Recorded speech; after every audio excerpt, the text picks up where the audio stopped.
All right, so let's start with the latest information that is coming, where the Ukrainian Vice Prime Minister Mykhailo Fedorov has said that the country will create an IT army to fight against Russia's digital intrusion. According to reports, Ukraine is trying to protect its critical infrastructure and also conduct cyber spying missions against Russian troops. Fedorov has said that there will be tasks for everyone in the fight to protect Ukrainian critical infrastructure from cyber assaults. The first task, according to the Vice Prime Minister, is to create a panel of cyber specialists who will, of course, guard Ukrainian critical infrastructure from the Russian cyber warfare.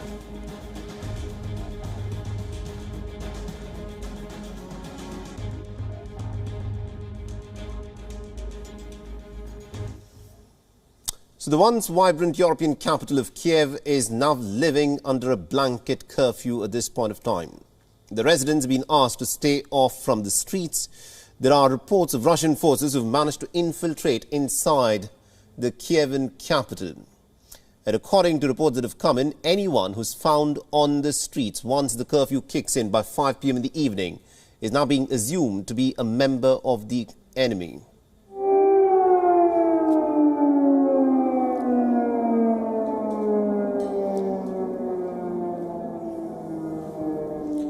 But the evening, of course, started with a blaring air raid siren. Russian forces have pounded the capital with artillery and ballistic and cruise missiles. In the dead of the night, streets have been empty, in contrast to the columns of vehicles choking the roads in recent days. Tens of thousands of residents fled towards the west in the hope that they can avoid the violence and the fighting that's been unleashed on them by the Russian war machine.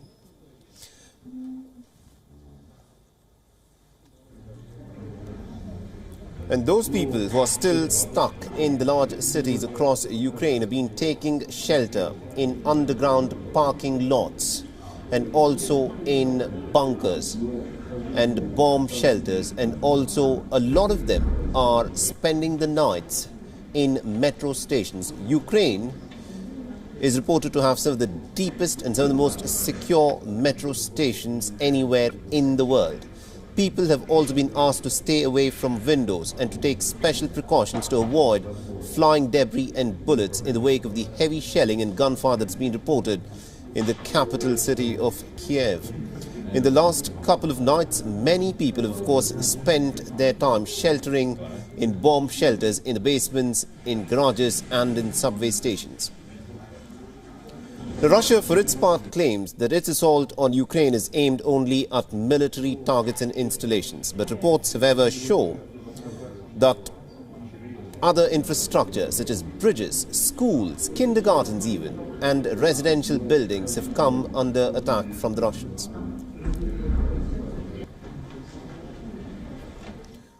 A member of the Ukrainian parliament took to Twitter saying that Kiev will be under attack like never before because the Russian troops will hit the city with everything that they have got. But it seems like the will to fight has not died down in the people in Ukraine. Locals and politicians have flooded Twitter with quote-unquote hashtag Ukraine will flourish. The Western leaders have urged Vladimir Putin to choose the path of diplomacy. But after Kremlin ordered its troops to barge into its neighboring nation, diplomacy quite clearly has failed on the Western Front. Kiev, for its part, has maintained that it is always open for a dialogue to resolve all differences. In a statement, the Russian Defense Ministry now claims that Ukraine rejected the negotiation process, after which Moscow had ordered to broaden its offensive from all directions. Вчера, после заявлений киевского режима о готовности к переговорам, активные боевые действия на основных направлениях операции были приостановлены.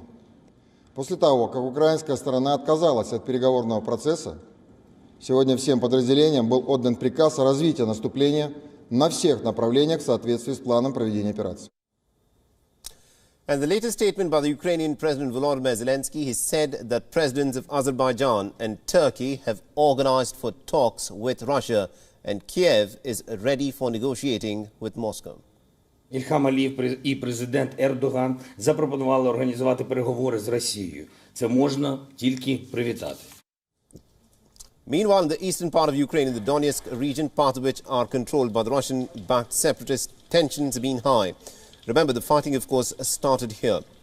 Russia recognized Donetsk and Luhansk as independent republics.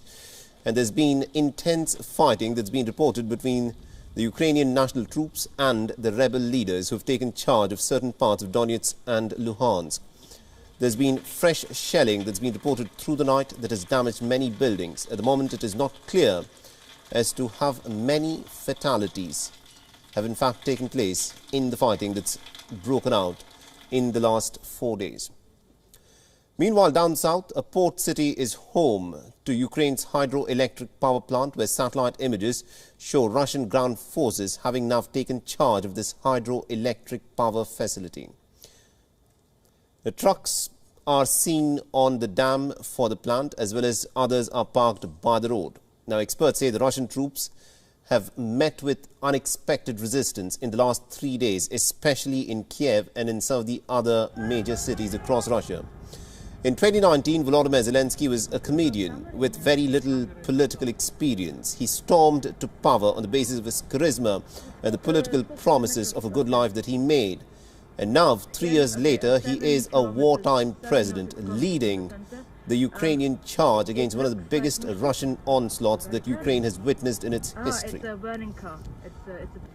Listen in to what Volodymyr Zelensky, the unlikely war president, has had to say. Боротися стільки, скільки потрібно, щоб звільнити нашу країну. Якщо діти вже народжуються в укриттях, навіть коли тривають постійно обстріли, то у ворога немає жодного шансу у цій, безперечно, народній війні. WION is now available in your country. Download the app now and get all the news on the move.